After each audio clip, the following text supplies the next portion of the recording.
Pensioner एवं वरिष्ठ नागरिक कल्याण संगठन की नालागढ़ इकाई की बैठक में पेंशनरों की समस्याओं पर विस्तार पूर्वक चर्चा की गई।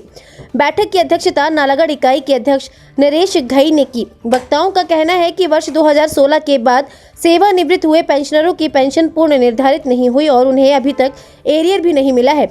जनवरी 2022 से 3% महंगाई भत्ते की किश्त और जुलाई 22 से 4% महंगाई भत्ते की किश्त अभी तक पेंशनरों व कर्मचारियों को प्रदेश सरकार द्वारा जारी नहीं की गई है। संगठन ने मांगती है कि 7% महंगाई भत्ते की लंबित किश्त जारी की जाए। बैठक में प्रस्ताव पारित करके नालागढ़ पिंजौर 4 लेन का निर्माण कार्य शुरू होने से मार्ग में गड्ढे पड़े हुए हैं, जिसके चलते मार्ग पर सड़क दुर्घटनाएं हो रही हैं। उन्होंने सरकार से इस मार्ग पर ठीक करने की मांग की है। मंझोली से चंडीगढ़ के लिए प्रस्तावित नई सड़क का कार्य शीघ्र पूरा कराने की भी मांग की गई है। इससे नालागढ़ से चंडीगढ़ जाने वाले इस मार्ग का प्रयोग कर सकते हैं। इससे निर्माण कार्य के दौरान कम ट्रैफिक होने से जाम नहीं लगेगा। संगठन ने नालागढ़ में घूम रहे आवारा कुत्तों को पकड़ने की भी मांग की है। यहाँ पर कुत्तों के काटने के मामले लगातार बढ़ रहे हैं। लावारिस जानवर किसानों की फसलों को नष्ट कर रहे हैं। इन पशुओं को गौशालों में भेजा जाए। नालागढ़ अस्पताल में मेडिसिन विशेषज्ञ और रेडियोलॉजिस्ट के पद खाली होने से लोग परेशान हो रहे हैं।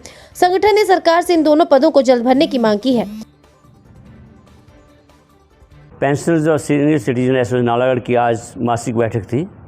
इस बैठक के में सदस्यों में इस बात का बड़ा रोष पाया गया कि हिमाचल सरकार के द्वारा जो पेंशनर्स हैं उनके बकाया जो एरियर हैं वो अभी तक भुगतान नहीं किए गए हैं। सरकार का जो आए हुए 4 महीने हो गए हैं, तो हमें उम्मीद थी कि सरकार जो है इसके पेंशनर्स के बारे में कोई घोषणा करती, लेकिन जो पेंशनर 2016 से पहले रिटायर हुए हैं और जो 2016 के बाद भी रिटायर हुए हैं, उनकी जो अभी एरियर्स हैं वो भी बकाया पड़े हैं। इसके साथ साथ हिमाचल सरकार के द्वारा जो दिए है महंगाई भत्ते की किस्त, वो भी ना तो पेंशनर्स को दी गई है ना ही कर्मचारियों को दी गई है। इस समय जो महंगाई है वो चरम सीमा पर पहुंच रही है। सिलेंडर 1100 रुपये से भी ऊपर हो चुका है। इसी तरह से जो आम वस्तुएं हैं वो भी महंगी हो गई हैं, परंतु महंगाई भत्ता जो कि 2022 से जनवरी से हमें ड्यू था 3%, जुलाई से 4% और जनवरी 2023 से 4%, 11% भत्ता है महंगाई का जो पेंशनर्स को मिलना था, कर्मचारियों को मिलना था, वो भी सरकार ने अभी तक घोषणा नहीं की। तो हमें यदि उम्मीद है कि 15 अप्रैल को हिमाचल दिवस मनाया जा रहा है, तो माननीय मुख्यमंत्री सुखविंदर सिंह सुक्खू इस बारे में ज़रूर घोषणा करेंगे।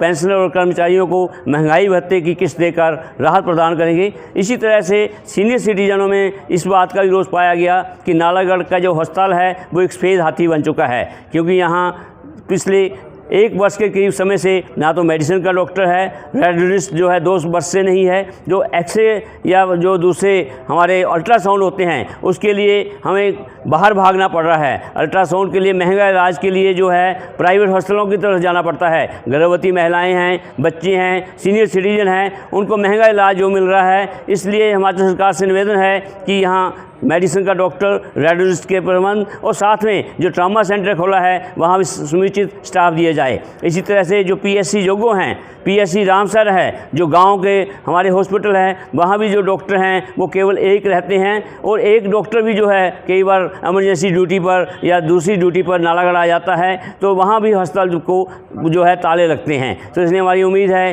कि हमारे नालागढ़ क्षेत्र में गाँवों में भी जो स्वास्थ्य सुविधाएँ हैं वो प्रदान की जाए। ऐसे ही आवारा पशुओं और कुत्तों का जो है यहाँ पर आतंक फैला रखा है। नालागढ़ में कई केसेज हो चुके हैं, तो इसके तरफ भी हमारी प्रशासन से मांग है कि आवारा पशुओं पर नकेल डाली जाए। अवैध खनन जो दिन रात हो रहा है, सड़कों में जो है वो बद हालत में हैं। तो नालागढ़ की जो समस्याएं हैं उसके लिए पेंशनर व सीनियर सिटीजन एसोसिएशन सरकार से मांग करती है कि समस्याओं को हल किया जाए और जो हमारी जो मांगे हैं उन्हें पूरा किया जाए। धन्यवाद। हिमाचल प्रेस न्यूज़ के लिए नालागढ़ से सुरेंद्र सिंह की रिपोर्ट।